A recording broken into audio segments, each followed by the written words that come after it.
Hello, നിങ്ങൾക്കൊരു കാര്യം കാണിച്ചിട്ടെ. ഇത് നമുക്ക് എല്ലാവർക്കും പൊതുവായിട്ട് അറിയുന്ന ആപ്രിക്കോട്ടാണ്. പിന്നെ ഇതും ആപ്രിക്കോട്ടാട്ടോ. കണ്ടില്ലേ, നല്ല ഡിഫറൻസ് ഇല്ലേ കാണാൻ വേണ്ടിയിട്ട്. ഇതൊന്നല്ല കാര്യം, ഇതിൻ്റെ ഉള്ളിൽ ഒരു സീഡ് ഉണ്ട്. കാണിച്ചത് ടേസ്റ്റ് വൈസ് നോക്കുകയാണെങ്കിൽ ഈ ആപ്രിക്കോട്ടിനെക്കാട്ട് ടേസ്റ്റ് ഈ ആപ്രിക്കോട്ടിനാണ് കേട്ടോ. ഇതിൻ്റെ ഉള്ളിൽ ഈ ഒരു സീഡ് ഉണ്ടല്ലോ, ഈ സീഡിൻ്റെ ഉള്ളിൽ ഒരു നട്ട് ഉണ്ട് കേട്ടോ. അത് നമുക്ക് കഴിക്കാൻ വേണ്ടിയിട്ട് പറ്റും. ഇത് പൊതുവെ ആർക്കും അറിയാത്തൊരു കാര്യമാണ്. നിങ്ങൾക്ക് അറിയാമെന്നുണ്ടെങ്കിൽ കമൻറ്റ് ചെയ്യാം കേട്ടോ.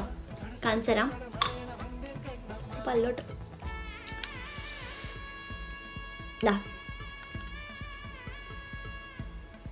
നമ്മുടെ ബദാമ പോലെ ഇരിക്കുന്ന ഈ ഐറ്റം ഉണ്ടല്ലോ, നമുക്ക് കഴിക്കാൻ വേണ്ടിയിട്ട് പറ്റും.